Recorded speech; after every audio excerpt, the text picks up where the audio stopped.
Number 1, the first locomotive of the Sydney Railway Company. It survived not only a normal working life, but more than a century of disuse, to be rescued, beautifully restored, and now to spend the rest of its time here as a silent museum piece. But it's somehow wrong, to me, to see one of these machines so dead, so silent, because they were never silent. They always had something to say for themselves. And to us, their admirers, these, of all of man's machines, these were the only ones that had life. Even at rest, they breathed and pulsed.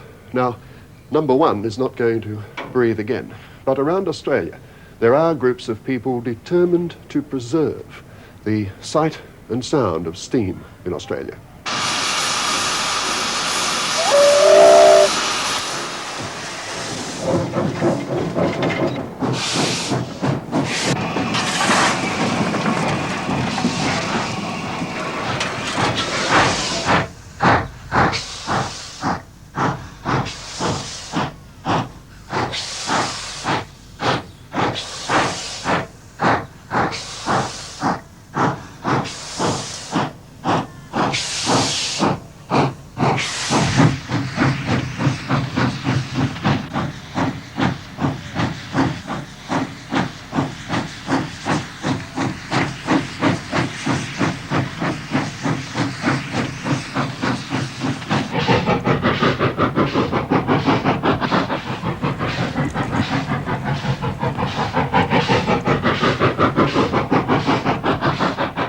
These films from the archives of the ABC television programs, Weekend Magazine and The Big Country, are about the achievements and the plans of those dedicated enthusiasts who are keeping the steam trains running.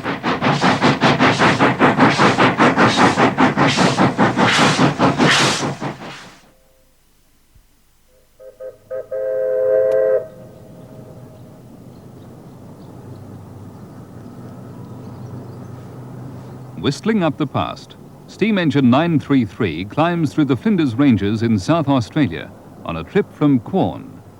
Once the small town of Quorn was an important railway centre, but these days the imposing railway station, opened in 1916, springs to life only at weekends and in school holidays.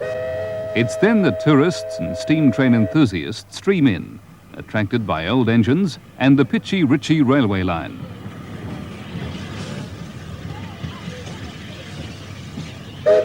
The visitors have been coming to Quorn since 1974 for a nostalgia trip by courtesy of the PICHI-RICHI Railway Preservation Society. The society has achieved one of the most outstanding examples of railway line restoration in Australia. Members, working in their spare time, have restored 16 kilometres of track from Quorn and through the PICHI-RICHI Pass towards Port Augusta. The restoration is a memorial to great days long gone. Once, the narrow gauge line was part of both the east-west transcontinental link and the line to Alice Springs. A regular worker on the line is Roger Perling, who drives diesel locos for a living and drives steam for love. There's something about a steam locomotive that talks to you. It's a living thing. A diesel is just a big truck engine and just open the throttle and away you go. But this steam locomotive gives its work in relation to what the driver and the fireman can put into it. If they work as a good crew and a good team, the locomotive should perform well. It seems to me that it's a heck of a lot of hard work. Is that right? It is, but that's the fun of it, because we're not being paid. It's purely a hobby. On this occasion, the train was making the first passenger run on an extension to the line recently restored by the amateur track layers of the Preservation Society, an extension from PICHI-RICHI to Woolshed Flat. With an appropriate regard for history, the trip marked the 100th anniversary of the first passenger train on the line.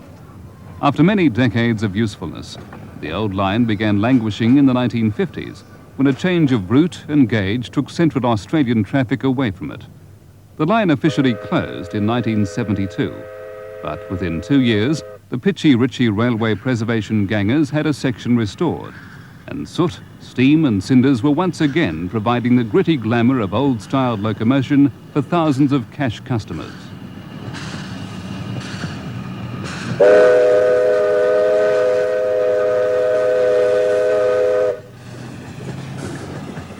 It's a slow uphill haul from Quorn to Woolshed Flat. The grade is 1 in 60, and the round trip takes about 2 hours. However, the run to Woolshed Flat is really a trip to nowhere but a place name, so no one is in a hurry.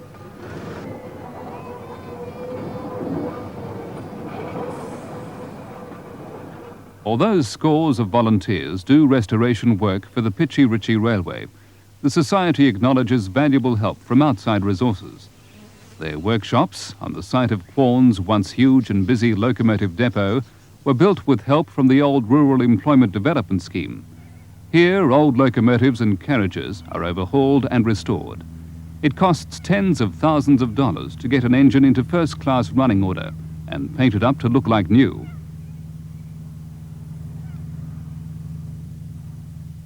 It's taken much more than money, though, to make the PICHI railway line such a popular tourist attraction. According to country storekeeper, postmaster and steam buff Jack Babbage, the work also required a lot of sweat and muscle. 10,000 sleepers have been put into the track since we started. I think the figure in the amount of dog spikes which hold the sleepers onto the rails, or the rails onto the sleepers, something in the order of over 100 tonnes of those alone. And of course, they all have to be put in by hand. And quite apart from the track work, you've also got the carriage restoration. There's a tremendous amount of work goes into restoring these carriages as they come to some fairly decrepit condition. And the locos themselves take a tremendous amount of work, of course.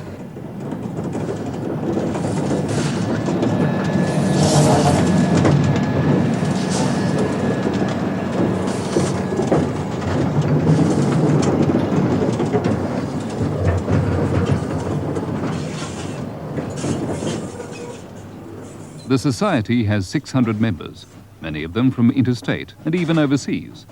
Naturally, they're people from a wide range of occupations. Some are working railwaymen who instruct the others. Each year, the members subscribe $10,000 in fees, and the Society also receives a flow of private donations.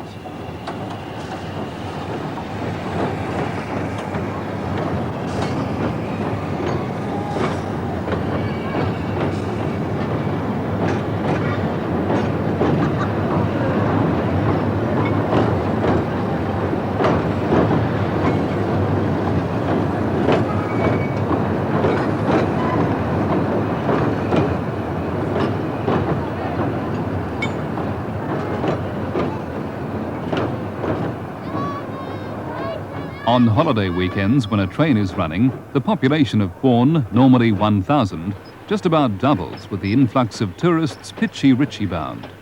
The line, small though it is, means much to Quorn.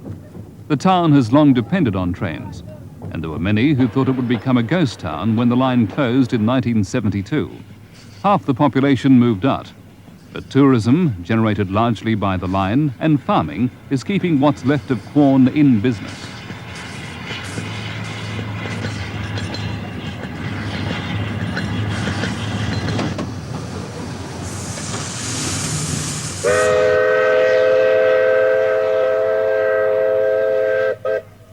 The end of the line, Woolshed Flat. But already plans are underway to press on with track restoration. Beyond Woolshed Flat are another 17 kilometres, waiting for the restorer's dog spikes. This work would open the line to Stirling North, outside Port Augusta.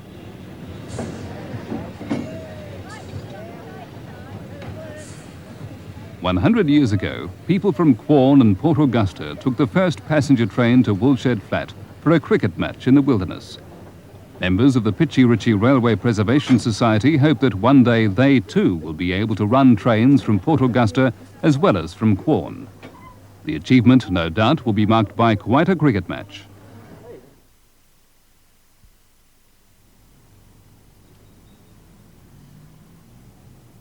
Queenstown, on Tasmania's west coast, has had its problems recently.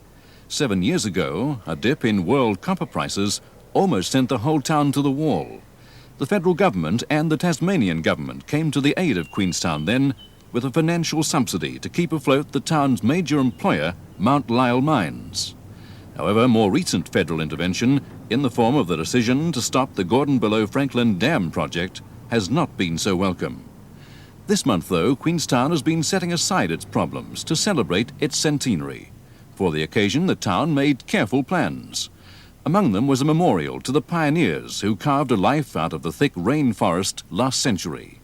Queenstown's tribute, perhaps surprisingly in a very practical environment, is a work of art, and at the same time a means of rescuing for posterity one of the essential ingredients in its very survival.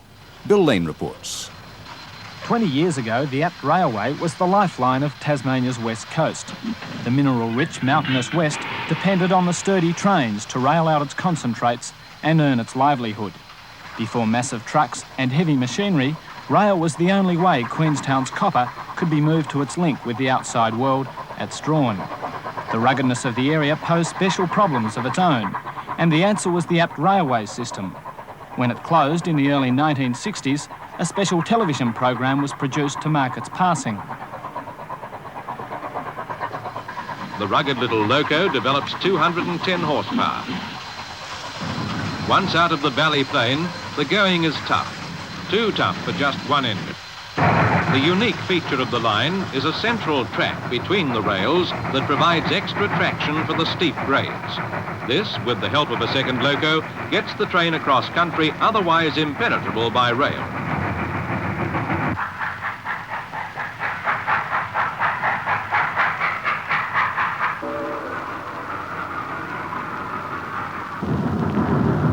The climb up is almost over. The train approaches Rhinadina.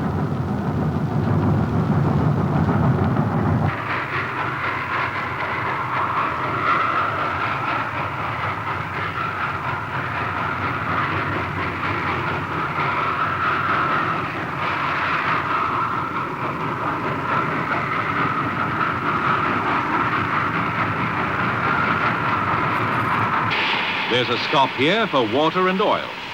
Times change. Although the Apt train has not survived as a means of transport, it could still be a means of bringing people to the west coast following the tourist trail.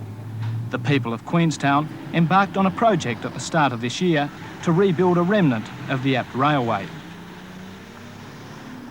The hat was passed around the state government, the Mount Lyell Mining Company and the Queenstown Council to raise $120,000 for a rescue operation to save just one old loco. It was in an almost hopeless state of ruin, and bringing it back to its gleaming glory has taken hundreds of hours of painstaking work.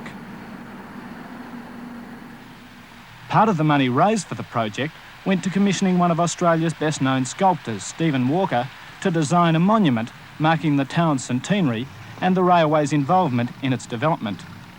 Well, for many years, the railway line connection between Queenstown and Strahan was really the only connection to the outside world.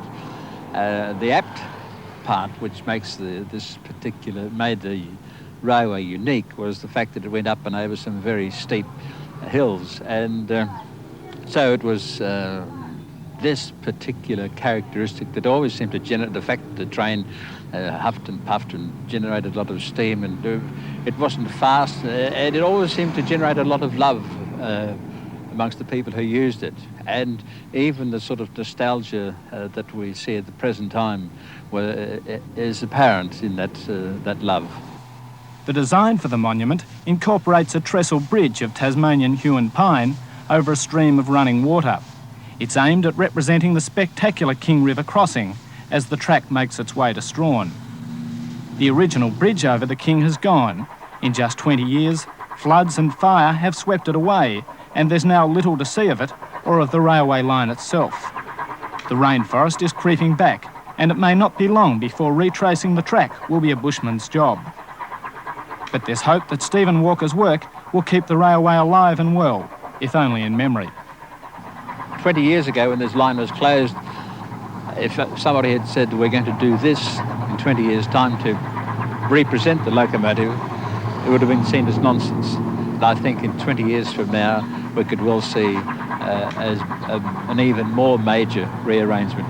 I don't say that the Apt railway line itself will ever reopen in one big section, but I can certainly see a recreation of the atmosphere of the Apt railway with one of the genuine engines operating on that section. The train has come 21 miles and has taken 2 hours, but its time is running out. Motor trucks will replace it to carry the ores from Queenstown to Strahan.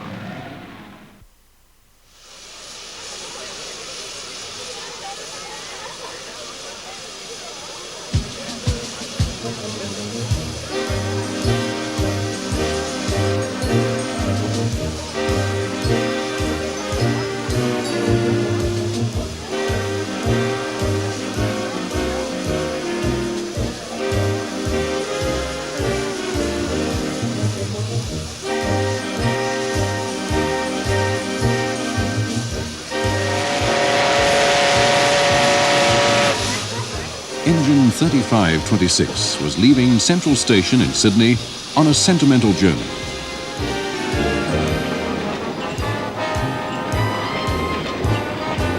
Mr. and Mrs. Bob Collins were among 350 people making a nostalgic trip to the mountains organised by the Australian Railway Historical Society. The Collins made just such a journey for their honeymoon in 1922. In the great days of steam, 3526 hauled the famous Honeymoon Express to Katoomba in the Blue Mountains west of Sydney. Travelling with the Collins were some 30 other couples who also had gone by steam train to the Blue Mountains for their honeymoon in the 1920s and 30s. It was during this period that the Caves Express got its more popular name, the Honeymoon Express.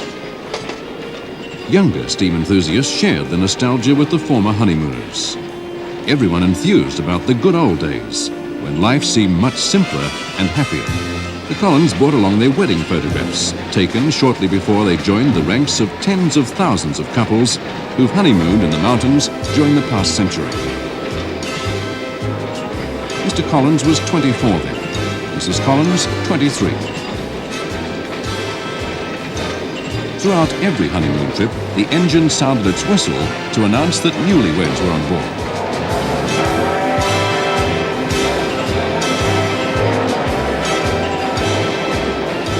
For a time in the 30s, the Honeymoon Express also ran under the name of the Blue Train, an attempt to identify it with the blue haze of the mountains. The engine was then, and still is, painted blue.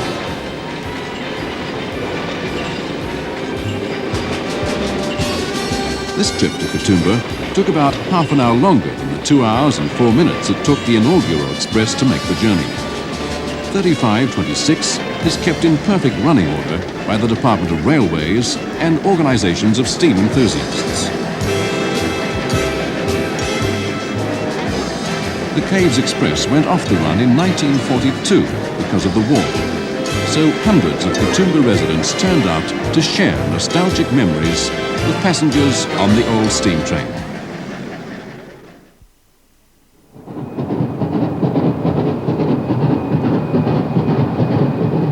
A 38 class locomotive pulling the fire up the Cowan bank of the Hawkesbury River, New South Wales in 1958.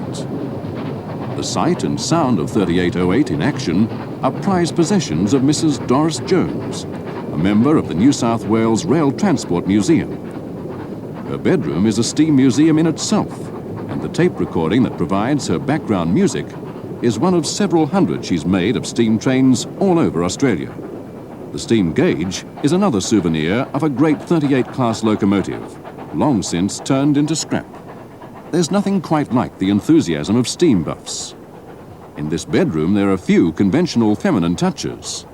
They've had to give way to gauges, brass brake handles, valves, and connecting rods from steam engines sent for scrapping as diesels and electric trains took over. Some of the parts were quite expensive and heavy. The brass safety valve on the bedroom floor weighs 70 pounds and costs $40. But there's more to being a steam enthusiast than just collecting. It's possible to work on the real thing. Every weekend, volunteer members of the Rail Transport Museum work on restoring old steam engines handed over by the New South Wales Railways Department. This is 3203, the latest restored by the dedicated members. It joins a collection of more than 30 steam engines and assorted items of rolling stock at the Enfield locomotive sheds in Sydney. The steam buffs have been working for 10 years preparing the museum for public exhibition. The was officially opened today. The oldest engine on display was built at the Redfern workshops 95 years ago. Doris Jones was asked about her interest in steam by Jim Revitt. Doris, what fascinates you about steam trains? Well, I think it's the wonderful sound they make, the motion of the wheels going round and the display of steam and smoke, because after all, they are a living machine. How long have you been interested in it? Since I was a little girl of about 6. Somehow they appealed to me. I used to listen to them when I lay in bed of a night. I lived on the Blue Mountains, and then coming home from school, I was close to the line, and I used to wait. And when I saw the signal down, I knew there was one coming, so I used to wait and watch it. And ever since then, they've fascinated me. It's one thing liking steam trains and to watch them pass by. It's another thing to spend your weekends polishing and painting them. Why do you do it? Because I think I've got a really deep devotion towards the steam locomotive. 3820 is one of the museum's finest engines. It's venerated by steam enthusiasts as the locomotive that thrilled a generation of children as it roared along with express trains. In 1970, it was the first steam train to travel from the east to the west coast of Australia. The trip attracted steam devotees from all states, America, Britain and New Zealand. 3820 was built in 1946 and weighs almost 200 tons. The shunting engine was built in America 50 years ago for use at the BHP Steelworks in Newcastle.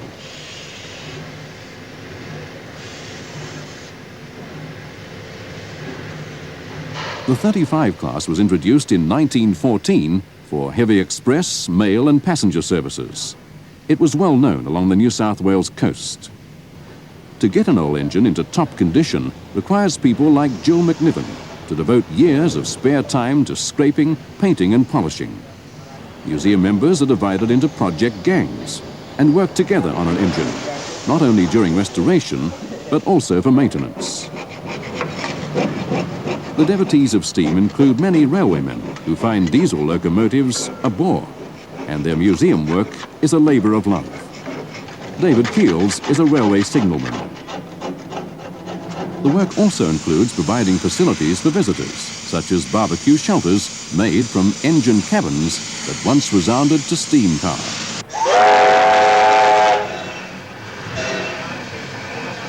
A great day for the museum. 3203, newly restored, is ready for its inaugural trip with a full load of passengers. The children stand in awe, as children have for more than 150 years. It's never difficult to fill the seats for a trip behind a steam engine. Most journeys are day trips, but there are longer excursions, such as one recently to Whyalla in South Australia for the opening of the new standard gauge railway from Port Augusta. The more enthusiastic passengers note every detail, and their stopwatches check for the slightest variation to schedule.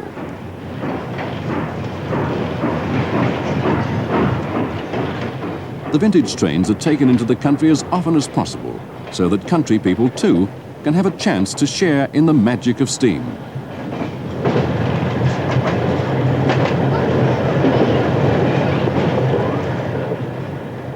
There's a strong family atmosphere about such trips. A simple pleasure, easily shared.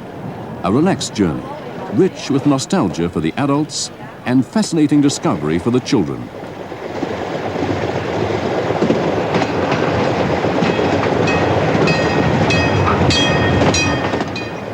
Enthusiasts say that all the senses are stimulated by a steam haul train. There's an endless variety of sights, sounds and smells.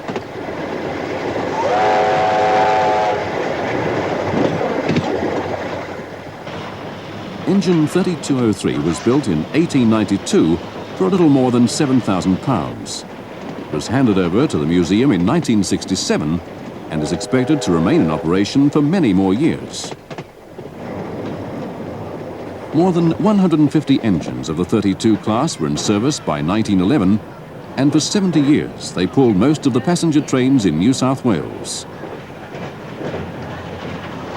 Well, I'm just thinking how wonderful it is to be behind it, to be able to listen to it. What a wonderful thing it is, the sound and everything. Somehow I listen to it all the way, on the trip, there and back. I always like to get up near the engine so as I can listen to the beat. Scores of motorists usually follow every steam train excursion from Sydney, photographing it and recording the sound. There are also scheduled photographic stops along the way so that the passengers can get off for pictures. On this trip, the bridge at Menangle provided an ideal location for the cameras. Steam engines have inspired many poets, including Britain's Stephen Spender, who wrote these words. It is now she begins to sing, at first quite low, then loud, and at last with a jazzy madness, the song of a whistle screaming at the curves, of deafening tunnels, brakes.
The Australian sugar industry has always been a dynamic one, always ready to improve itself, but its origins were tough and even tragic.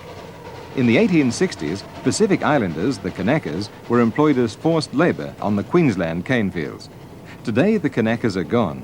So too are the incredibly hard-working gangs of hand cutters who followed them. Now progress has also caught up with the little steam locomotives that have so reliably hauled the juicy stalks of giant grass to the sugar mills. The tiny Quinaba mill near Bundaberg is about to phase out the last of the old locos still serving in the cane fields of Australia. Ever since Stephenson's rocket first chugged along its track, the combination of water and heat has held a certain fascination for the young and the not so young. Ron Atkinson has been looking down on the world from an engine's footplate for almost 30 years and earning calluses on his hands. Experienced drivers such as Ron Atkinson know that steam engines are more than clever arrangements of steel and brass. They're living creatures with a raging fire in their bellies and an insatiable appetite for coal and water. And each has a personality of its own. Two locos of identical design from the same builder can behave like children from different families. That's part of their magic. It explains why they demand special care and attention and why they capture the hearts of those lucky enough to gain their friendship. Today, Australia is the second largest exporter of raw sugar and leads the world in the mechanical harvesting of cane. The flashing blades of the last professional hand cutters disappeared just over a year ago. This year, they'll be followed by the tireless steamers who pooled their harvest along more than 3,000 kilometres of light railway line to the nation's 33 mills. Ron Atkinson talked about his long career on the Northern Tramways with Weekend Magazine reporter Peter Greer. What made you take it up? Oh, when I was a little child going to school, I used to watch them going past the back of our place.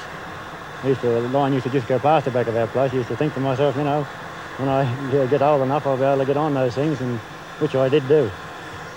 How will you remember them then, with affection or as hard, hot work? Oh, well, I mean, it's, I wouldn't say actually affection, but still in all, I enjoyed every bit of the time I spent on them.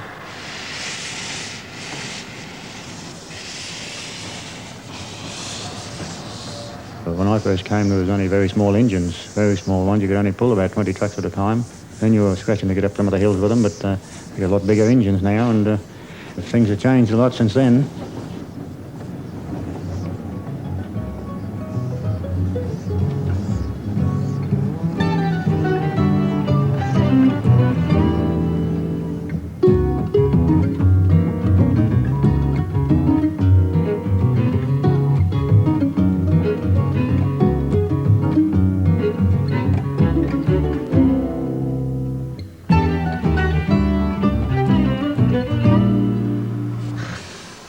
At the birth of the Queensland sugar industry more than a century ago, farmers processed small amounts of cane on their own properties with primitive machinery. Once bigger mills were built, transport became a major problem in the northern wetlands.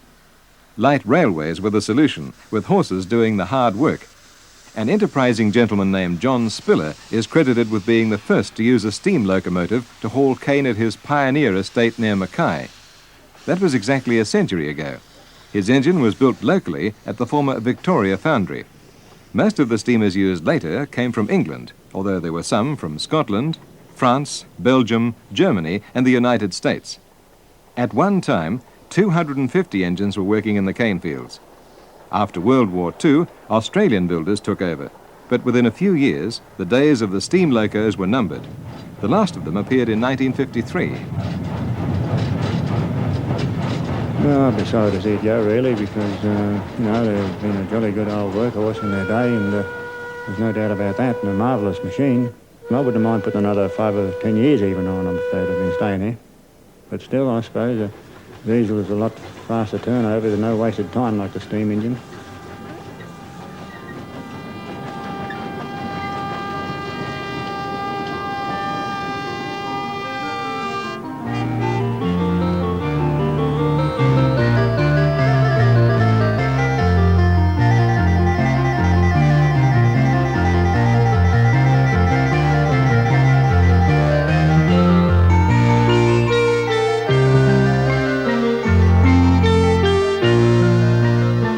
Quinaba Mill is part of the Milliquin Sugar Company, which is in turn a wholly owned subsidiary of Bundaberg Sugar. It's the smallest of the company's 4 mills in the district, with a compact tramway network only 30 kilometres long. And it's because the system is so small that these antiquated veterans have been able to keep the young diesel upstarts out of the old boys club for so long.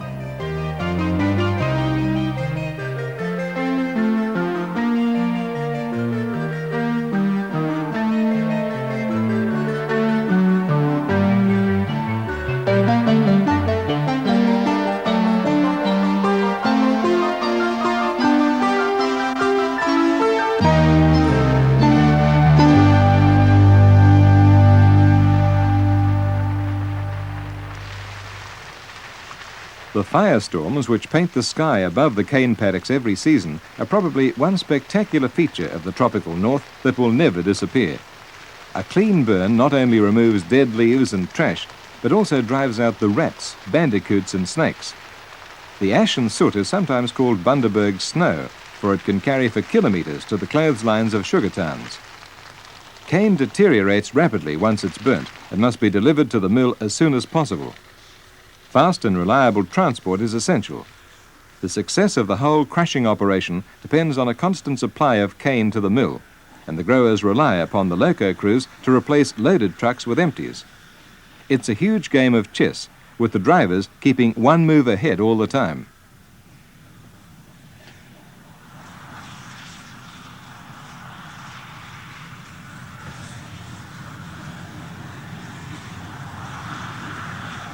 These days, the sugar mill tramways are models of efficiency. Time is measured in dollars and cents, and the unrelenting wheels of progress are leaving the romantic age of steam far behind. The new heavyweights have made themselves at home on the old gauge of 2 feet, or 60 centimetres, although the creaky bed of ballast often needs strengthening.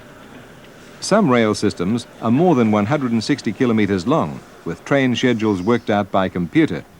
And there's not much change out of $200,000 when you go shopping for an ultra-modern diesel. Despite the energy crisis, industry officials are confident they've backed a winner. This year, the other crews will switch to diesel power, but Ron Atkinson will return to track maintenance. Narrow gauge enthusiasts, however, are keen to adopt the old workhorses to save them from the scrapper's torch or the ignominious fate of being laid to rust in some neglected playground.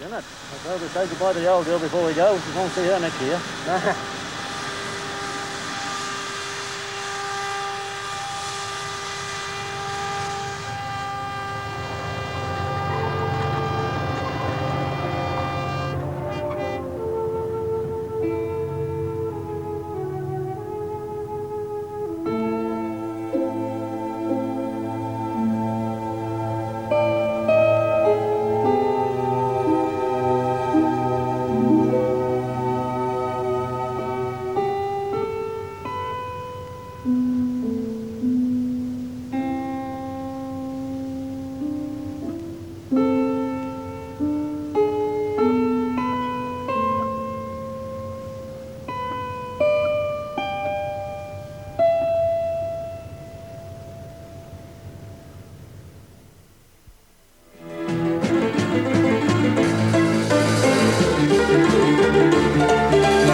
only villain here is your imagination.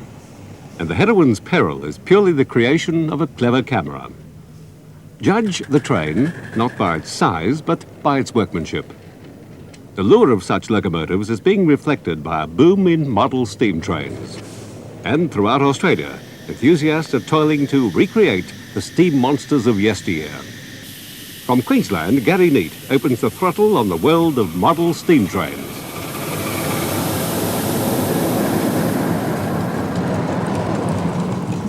Lack of brakes would seem to be the major problem.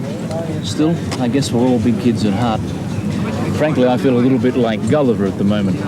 Still, for those folks who remember the steam trains, then this old monster will bring back a lot of good memories. Frankly, it's amazing just how much power they have.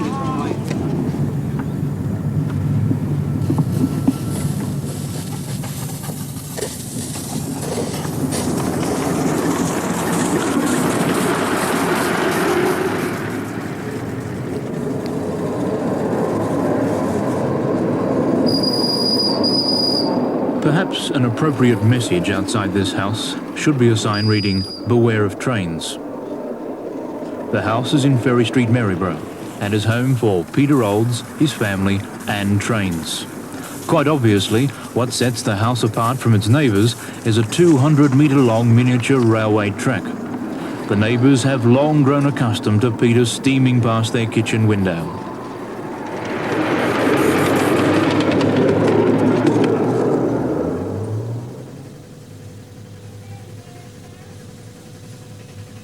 Peter Olds is one of Australia's leading model train enthusiasts. He's been building the steam locomotives most of his adult life. His father was a pioneer of the art in Australia. These days, Peter passes his knowledge on to his son. That just about finishes the testing on compressed air, Robert. The pride of Peter's collection is Jupiter. It represents 3,000 man-hours of painstaking work, and to him, it's priceless.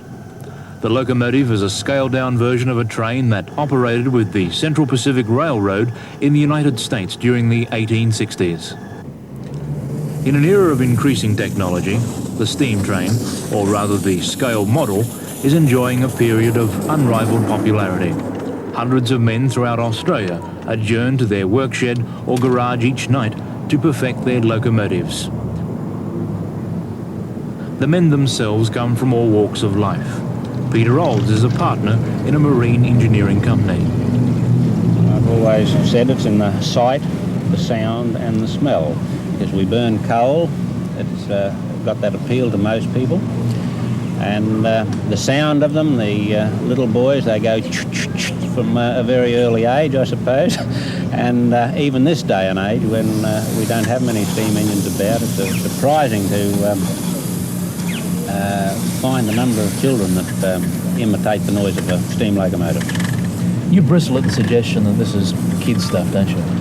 Well, it's everybody's entitled to their point of view, but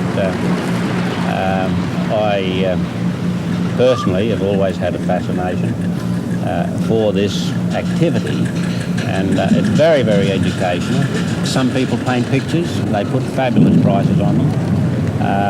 I've had people refer to my engines as Rembrandts, and they're as pretty as pictures, I think, any of them. We've got some beautiful engines here today, and I don't like it referred to as playing trains. We're model engineers first and foremost, and I guess that's about the strength of it.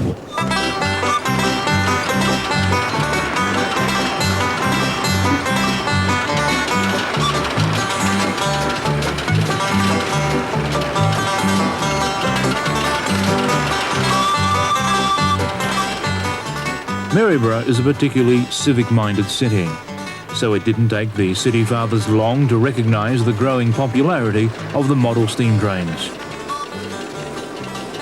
A special track was laid in Maryborough's Queen's Park, and a body formed called the Model Engineers and Live Steamers Association of Queensland. Now the track is a top money earner for local charities. Because the track is circular, speeds are generally restricted to a safe 40 kilometres an hour, although many of the models can go much faster on a straight track.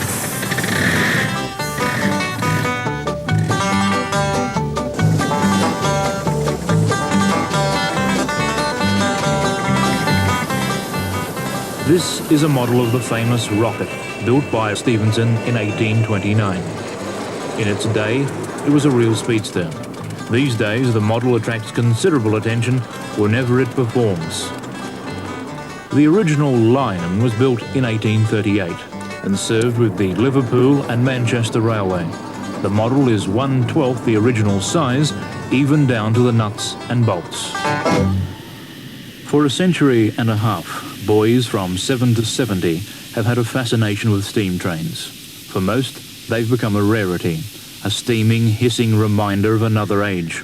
But a growing band of men are now faithfully recreating steam locomotives. Some might well call them expensive toys. To others, their presence ensures the survival, if only in miniature, of an era.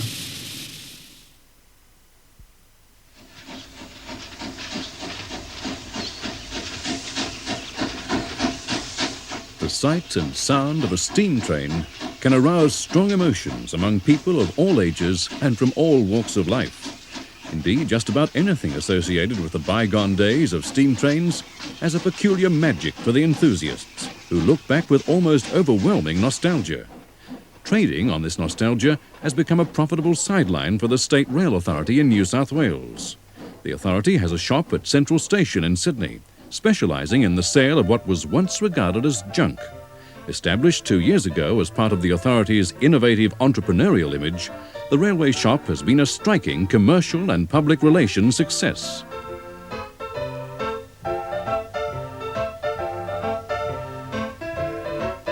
Not everything on display is for sale. The shop is as much a museum as a retail outlet. Customers come from all over the world, and few leave without buying some relic of the railways, or one of the new products developed for what appears to be an expanding market. According to the manager, Mike Bork, most would like to buy a steam train, but have to settle for something smaller. Mainly small portable items which people can perhaps put on their mantelpiece at home or display. A lot of the crockery and glassware from our refreshment rooms. Other people are going more for something that's definitely railway, such as a lamp, a guard's lamp or station master's lamp, something of that nature. What do the lamps sell for? Well, they vary. Some people like to buy them in an as-is condition, which they can do up themselves for, say, about $75. Other people like to go the full way and get one that's been restored for up to $150.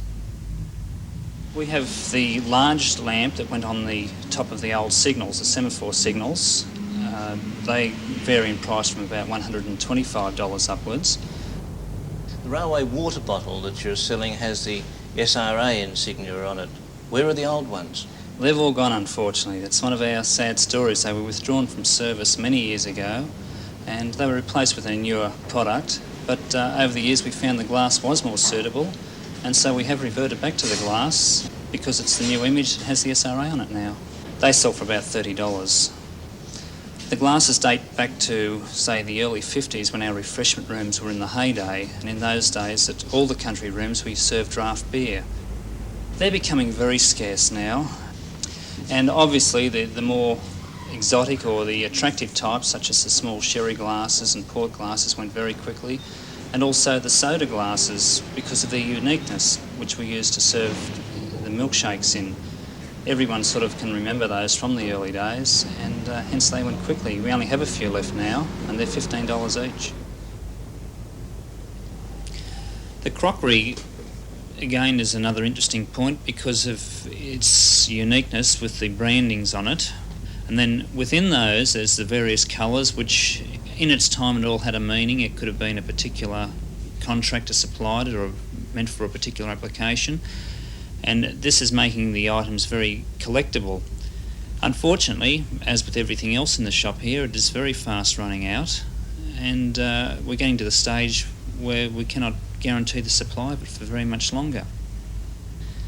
The crockery dates from possibly the mid-40s when the railway refreshment rooms were in their heyday, and as the years have gone by, so there's been many different styles have come out for different applications, some of it for on the trains and others for our various refreshment rooms. Some come in who just simply want one of each item to fill their collection. Others come in who would like a particular canteen of cutlery or complete setting of crockery for their main dining at home. And then we have other people still who have come in to outfit a complete restaurant with a railway theme. 1966. These coffee cups are very unique. Obviously there wasn't many of them made because this is the only small group that we've ever had come through of them. But unfortunately we haven't ever had the sources for them. Now we're holding on to these because we know that someday, from a dark corner somewhere, the sources must turn up, and these will be very much sought after by our collectors. The whole area of silverware is a collectible area within itself. There are those people who collect nothing but silverware, be it railway silverware or silverware in general. And again, because of the uniqueness of our organisation, we have a vast variety of silverware that was made for different occasions. In our larger refreshment rooms, we used to give a full silver service, and hence we have all the various items that probably many younger people today would never have even seen before. And then going one step further, although we've not had much of it for sale, has been the odd items off the special trains, such as the Governor's carriage or the Premier's car. The supply of these items, naturally enough, is getting very, very low. Many of the items that were not in common usage have gone a long time ago because of their simply short supply. But the more common ones we still have today are the sugar bowls, coffee and tea pots, and the small dessert trays.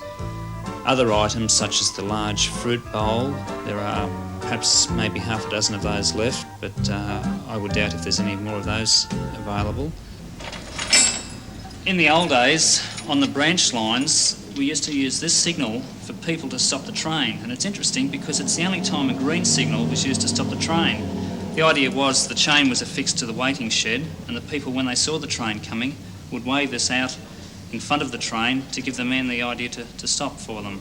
Now this, of course, is very interesting because it's a thing of the past now, with all the branch lines closing down, or alternatively people being moved by buses instead of the trains.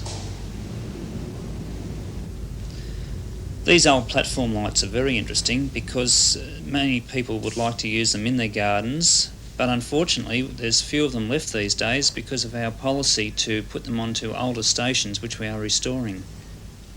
Because of the demand for these items, we have now had to manufacture the single bracket arm, which is versatile and can go onto a wall or directly onto a post in a smaller garden. Teaspoons, tea towels, and T-shirts are among the newer items being retailed. And there's also a nice profit to be made out of books. In recent years, there's been a publishing boom in this field, and Mike Bork regrets that there's just not enough space to carry all the current titles. Yeah, but that's sort of like another one. Yeah. And then, While the majority of customers are content to settle for something they can carry home, there are enthusiasts who think big. For them, the old railway rolling stock has special appeal. Demand for the carriages outstrips supply.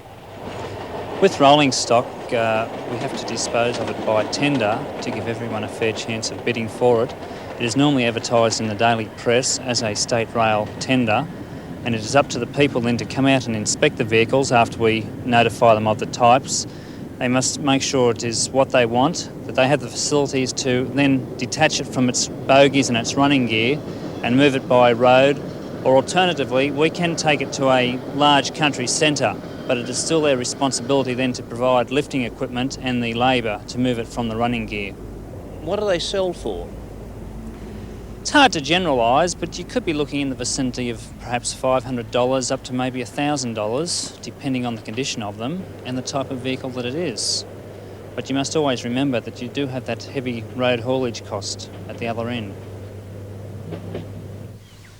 Steam engine 3601 was one of the most admired engines on the New South Wales system. This magnificent scale model of the engine is owned by Mr. Phil Belbin of St Ives in Sydney. He runs it around his garden.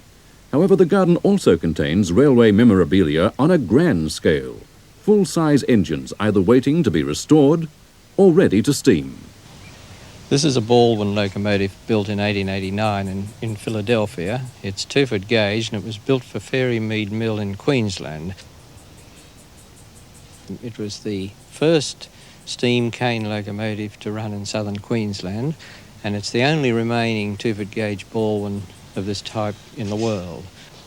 Well, we're going to restore it over a period. It'll probably be a 5 to 10 year period, I would imagine, doing it ourselves. We have the boiler, the wheels, all the essential parts, even the bell, in fact. So it won't be too difficult to get it together again, as it originally was. Phil Belbin, a colour consultant and artist, has his garage and basement packed with parts of steam engines. A fully restored loco sits in the front garden. I always wanted to have trains or be a part of the train scene, and I collected them and ran them and so on. And so it evolved. But in 1972, my eldest son decided he wanted a cane locomotive, so we all went in with him. My younger son became interested too. My wife's always been interested, so we brought down a cane locomotive from Meridian Mill. And it was quite an operation. We had to close the road and build a track across the road to get it into the garden. The purpose only being to store it there so we could restore it, because there were a lot of things to be done to it. We had to retube part of the boiler and so on. And it's ready to steam now as soon as we can find a suitable track to run it on. Another of my interests is locomotive builders' plates. These were plates that were attached to the locomotive for identification, giving the builder's number and so forth, and other information relevant to the engine. We have about 300 altogether from all over the world. Quite a lot of Australian ones, of course, but most of our plates are from famous locomotives and significant ones. This is a fairly rare plate from the Vulcan Foundry in Lancashire. This came from a New South Wales 17 class locomotive, and it's a fairly early date, 1886, and as I said, a fairly rare plate. This is our oldest plate. It's a railway foundry from Leeds and came from a Spanish locomotive dated 1858, and it's very rare for plates to survive as old as this one. On a family farm in the Blue Mountains, Phil Belbin has more railway memorabilia. He recently sold a restored engine to a tourist complex and hopes that one day his biggest engine will also be making nostalgic trips. This is a Hudswell-Clark engine built in 1950 in Leeds, England, and it worked for most of its life at CSR's mills up in Mossman, North Queensland. And CSR very kindly donated this engine to us in 1976, I think it was. We brought it down from the mill and we've been restoring it ever since. Fortunately, we had a group with us when we brought it here, an enthusiast group who worked with us on it, and we really needed them because the tender had to be completely rebuilt. The front end of the tender was replaced. The bogies were stripped right down, tender bogies, and new springs put in and all the parts reconditioned. Tremendous variety of other work on the back head and the cab, where we pulled out fittings and replaced bolts and studs and various other bits and pieces. So it was a major undertaking really for a kind of bush operation like this. We wanted at least 2 carriages to go with this engine, and this was a fairly tall order because there have been very few narrow gauge carriages built in this country and certainly survived into this era. But we found that the Queensland Railways were running rail motor trailer cars, of which these are 2. They were just the right size in the car body, not in the bogies, which were 3'6" for the Queensland gauge. We bought 2, brought them down, imported 4 bogies from South Africa of the 2-foot gauge heavy-duty bogies, which are required to carry the weight of a carriage of this size, and they'll be ideal for the carriages when we install them. It's fairly unusual, though, isn't it, to have preserving steam engines as a personal hobby? I think it is in this country, perhaps, although the interest is growing, and I guess, yes, it is unusual, certainly. It's not the thing you expect to see in the average backyard or even on the average farm. What attracts you to it? Well, I've always been attracted to steam. It's the same feeling, I suppose, of relaxation and enjoyment. Perhaps it's deeper than that with the steam locomotive. There's something about it, I must say, that's very human in quality, more so than other engines and other things. It's got an irresistible quality about it. It's quite different to any other machine. After all, steam has a very special magic.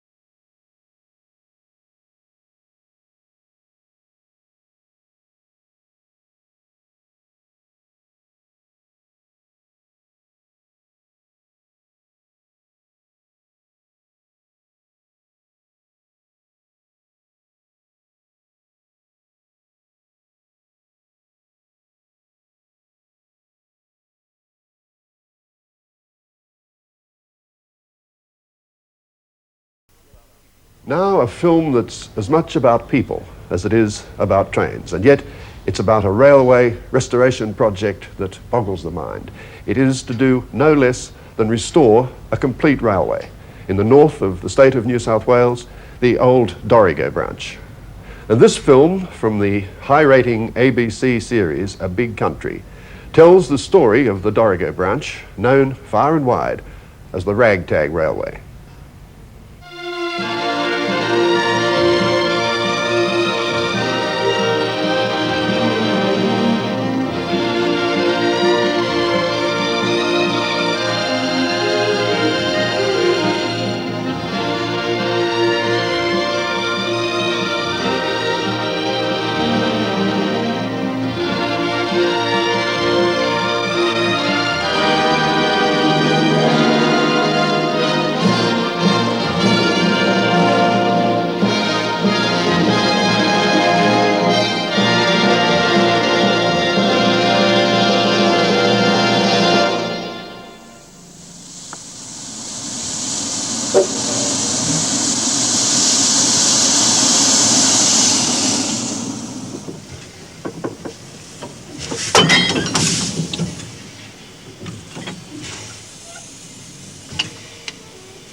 Right to go, mate.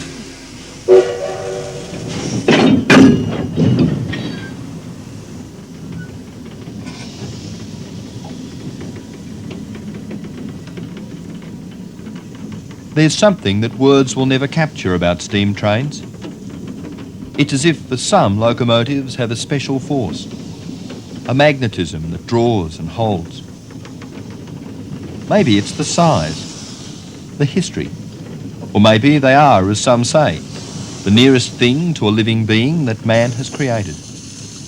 Temperamental, warm-blooded, breathing.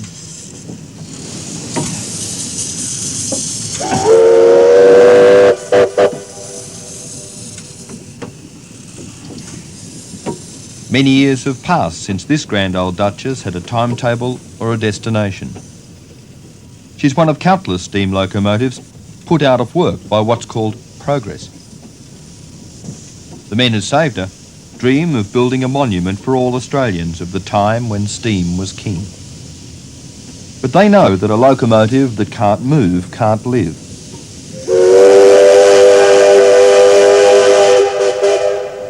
What they needed was a line.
Oh, here we go again. These blokes all right? Just you come around here, Dennis. Right up. 1, 2, hey! Finally, in the mid-1970s, they closed it. But its beauty and colourful history, these men couldn't pass by. Their dream is to create one of the finest rail museums in the world. The line would be perfect if they could tame it.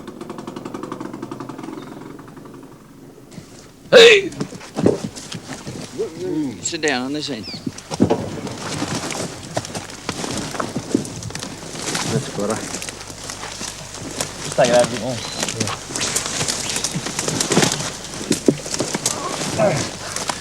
Right, Chuck. That's all right, eh? That should quickly clear that, mate. They would say they're just ordinary men, but they share a special brand of determination and have skills to match. What do you reckon, Greg? To eye it up and find out where it's been. It's pretty bad, isn't it? It must have hit that with a force, I reckon. In everyday life, many are railway workers. Some drive electric commuter trains or diesel locomotives and spend their holidays here. Others have given up their jobs altogether to sweat every day on the line. Come along towards me.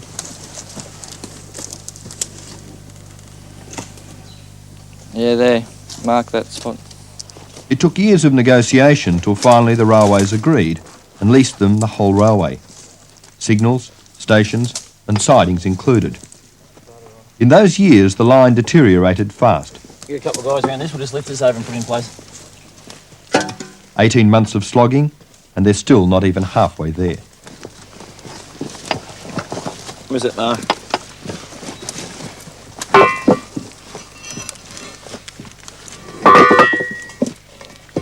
Which is the mark? That's it there, is it? And is it marked one? Yeah. Move it up so this is in the middle of the mark. Just lift that out a bit. Mr. Downing, can you put the bar underneath there, please? John, what does this machine do? Oh, this straightens the rail. See where it's been bent by the tree here? Yeah, all right. We're going to try and straighten this rail without, Put it in instead of putting a new piece in, because we haven't got that many pieces around. How many places are there along the track where you're really going to have to do big repair work?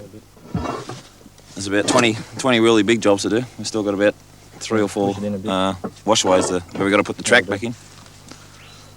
But generally, do you think you're pretty lucky with this line, or is it in... I think if we got it from when we started negotiating for it, we wouldn't have half the work that we've got to do now. But I mean, there's been a lot of there's no luck in it, I don't think. It's just a lot of work. How long do you think it'll be before you get it all finished? What, the whole lot from Glenway to Dorrigo? I'd say about 45 years. But they're not allowing themselves 45 years. They don't have anything like that amount of time.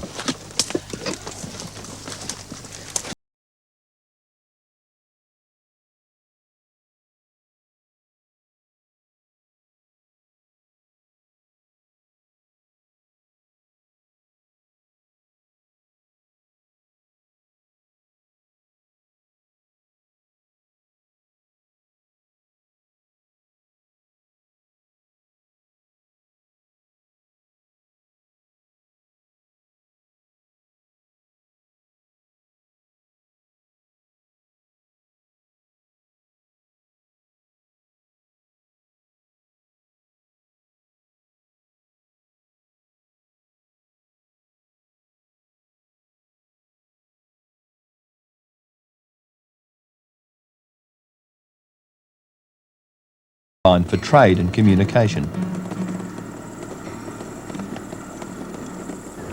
For half a century, life centred on the comings and goings of steam. Dorrigo, at its furthest extremity, thrived. The remote plateau was in touch with its markets. Timber was the mainstay, but at harvest time, whole trainloads of potatoes went out. The district stuck to its trains till long after road transports had forced other lines to close. Finally, the decision could be put off no longer. The doors were locked at Dorrigo Station. Talk of steam and passengers coming back as people old and young painting and polishing it back to life. It's to be home base for the Duchess and the rest of the massive collection which will take thousands back to the grand old days of steam.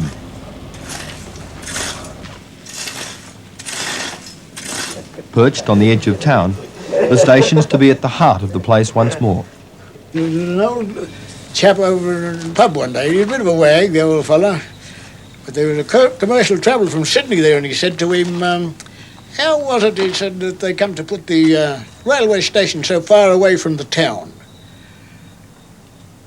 Oh, he said, I'm buggered if I know, unless it was because they wanted to have it near the railway line.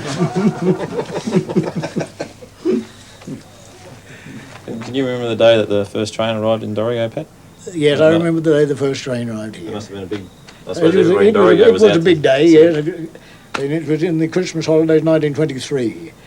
And, as I say, they put a 18-gallon keg on people in the town, and the mob got drunk, including the fireman and the driver. And a couple of local blokes drove the train down as far as Megan and left it there for them until they sobered up to take it on. The railway department wouldn't have been real happy if they found out about that. They would not. They wouldn't like to have known it, would they? It was a good service, though, to the area. They used to put an excursion train from here to Coffs Harbour on New Year's Day. It got well patronised. And they usually had one from Glenroy here for the Dorrigo show. So it was really a good service, and it was fairly well patronised. How much did the line cost to build, Pat? It cost £1 an inch. That's an awful lot of money. God, it's hard to believe. It's hard to believe. How But could it have cost that much? they reckon that was the right time. Yeah. You think of it, 700 men, there were 2 years on it. Yeah. 700 men. Yeah. I wish we had that many people now. We'd be up here already. Yeah.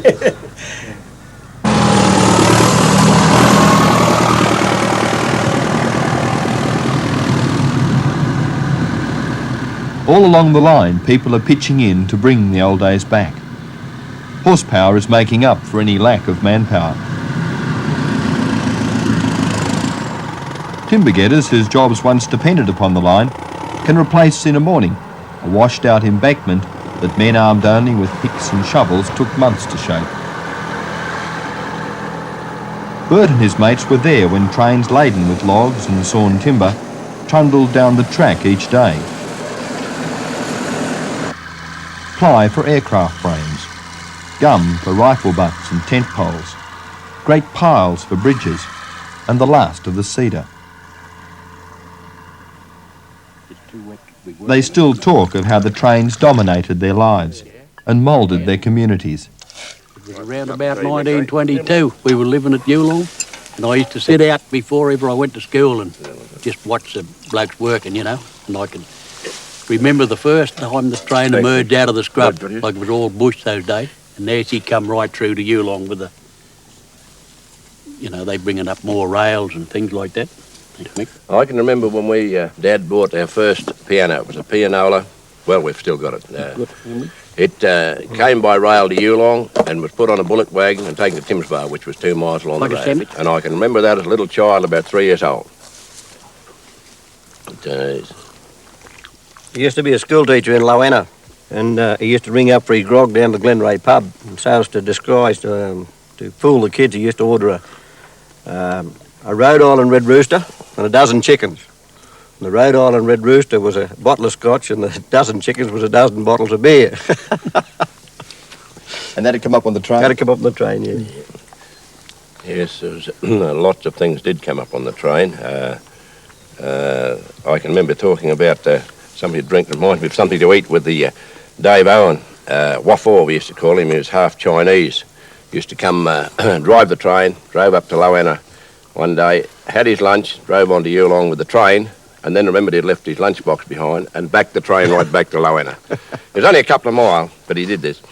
But the thing was about that line in those days that it was just part and parcel of the area, and these things happen, and they made a lot of our entertainment.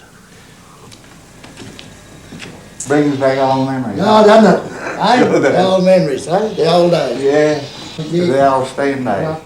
Beautiful timber, mate. In pretty good condition, eh? Yeah, really good condition. Considering In the children's eyes, the enginemen were heroes. The district had nicknames for them all. Along with what for the firemen, there was Nat Gould and the Charger, and Plonko and Radish and Flatbed. The Ragtag Railway was everyone's name for the unruly, unpredictable train service they ran. Yeah, sure. Schedules were rarely stuck to, and the laws the enginemen lived by could not be found in any railway's manual. Well, the trouble was there was no control up here, see? And we could work it to suit ourselves, couldn't we? Yeah, that's right. Mainline blokes like the inspectors and the supers, They as knew long what as was we done going our on. job, they didn't worry us much. They knew what was They going knew on. that we were doing our job properly. We were getting the work done, and they didn't care much how we done it. So that's what we used As long to as do. everything was fair and above board. What was it like to drive the steam loco and train on this line? Lovely, lovely. I knew every inch of it. Knew if the rabbit went in the wrong borough. And I loved it. And the steam engine up here, but the diesel weren't near as good. I didn't like the diesels as well. You weren't bustled or anything like that. You didn't have control to worry about on the main line. You just worked as you wanted to. Everybody was happy. Yeah, well, and everybody was happy. Well, I was sorry that it ever closed down myself. When they get it going, I hope I'm well enough to come up with them and show them a few points about different parts of the line and everything is in our old days, in the old steam engines and everything. I'm sure I can still fire one and drive one too.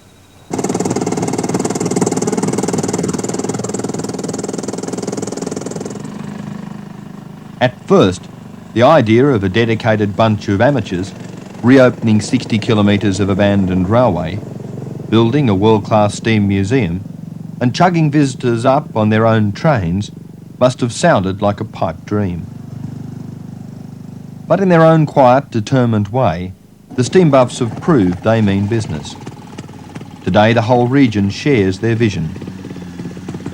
Each weekend, bodies softened by years behind desks come up for exercise that men before them really did for fun. Hard manual labour that blistered even the toughest skin.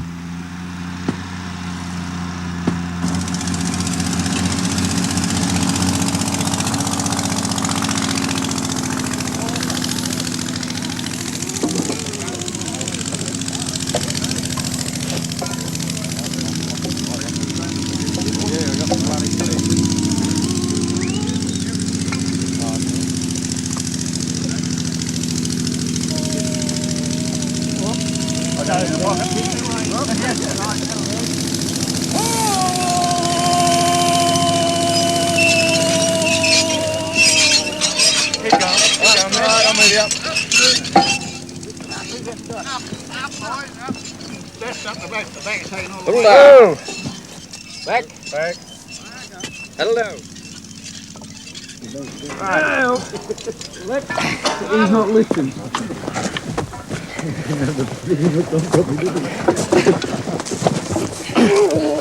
Over here. Heavy, mate. Oh, he's Oh!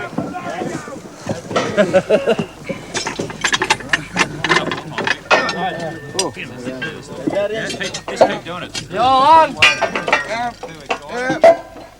Hey. Up mountainside to Yulong, from Meagan through Cascade, there were 700 navvying to get the ragtag laid. And the gangers made the sweat flow, for they held the upper hand, as slowly we moved upward through that drenched and dripping land. Bend your backs and lift that rail, lads. Fill your spade to Maker's name. Drive that spike, man, don't just tap it. Admit you're flagging if you're game. And the mountains found an equal in the rough and tumble gangs, whose grit and bone and sinews took the ragtag up the range. As long as the weight's on it.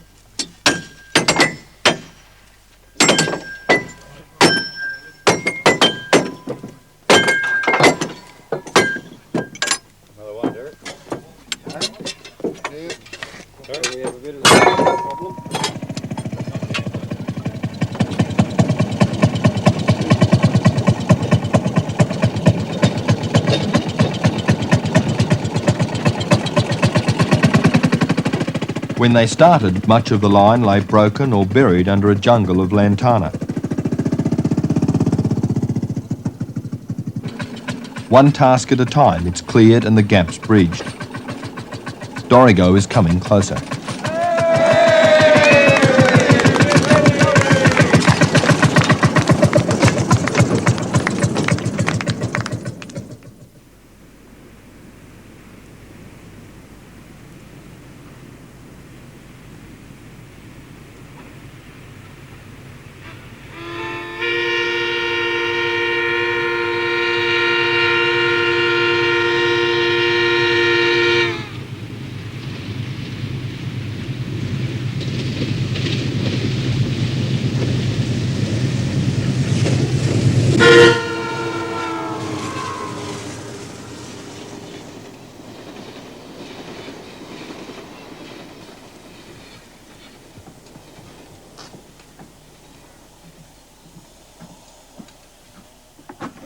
Life between long, strenuous days on the track is lived in a base camp at the foot of the line.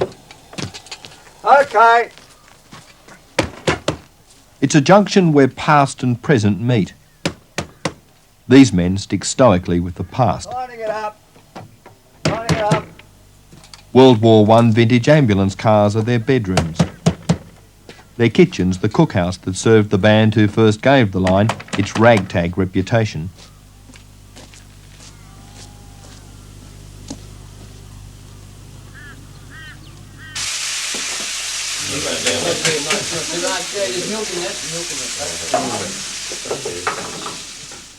You'd have to pour it. Oh, we all got the same germs. Yeah.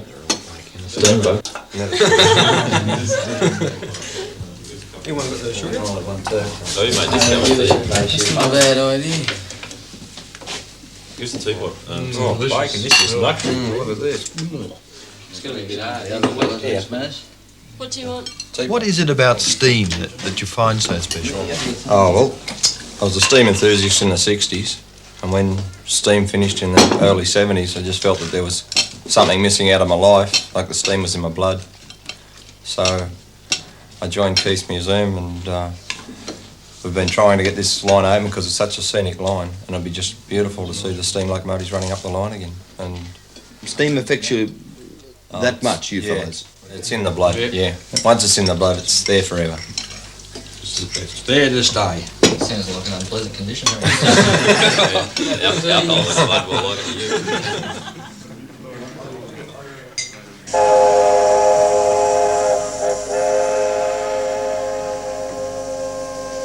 All the work and hardship up on the line goes on for this.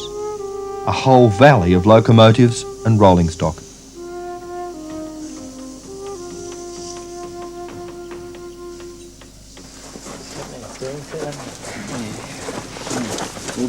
I think around the windows too, because the sills are pretty dry. Yeah, it comes off too.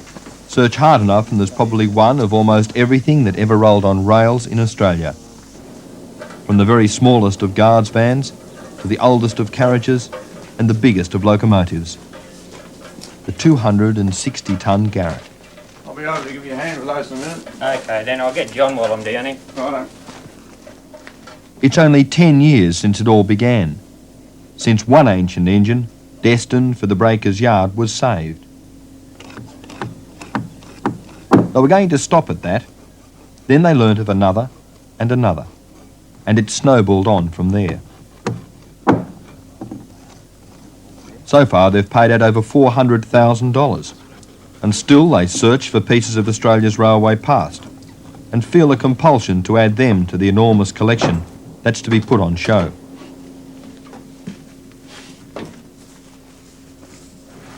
Horrible stuff, isn't it? Till everything's safely undercover at Dorrigo, it must be protected from further decay. The splattering of sump oil and paint has become an initiation to the club. But it's a price that all are happy to pay to revive the days when life huffed and puffed and rattled to a gentler, more romantic pace.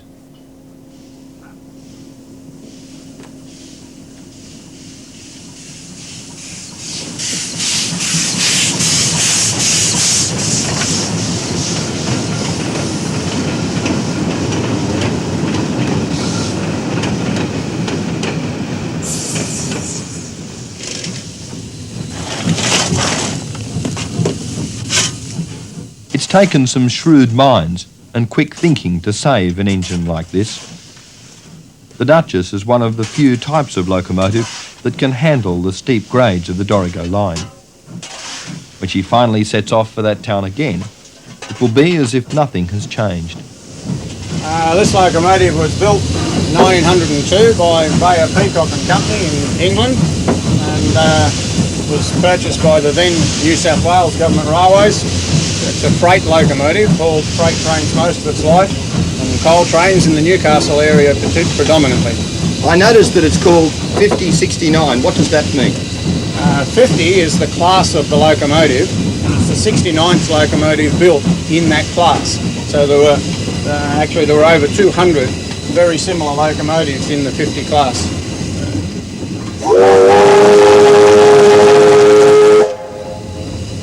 It's loud, isn't it? It is, no doubt. It's got to be to warn the motorists. What makes this locomotive special to you in the museum?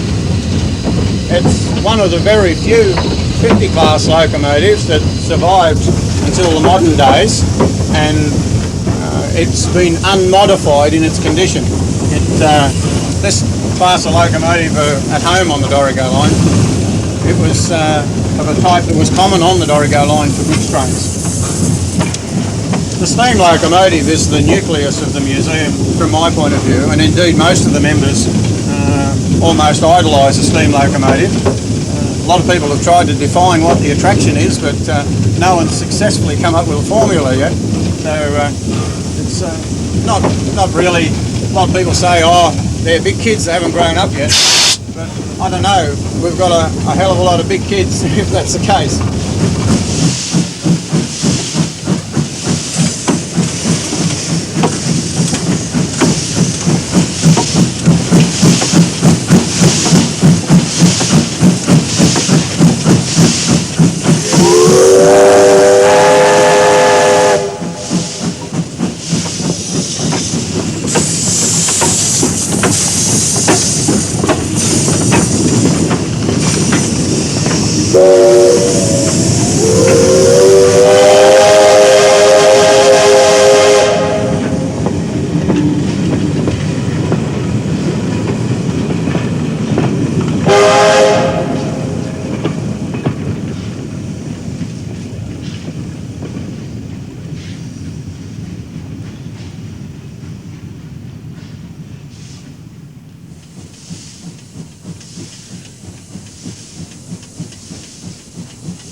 They'll be warming up the boiler.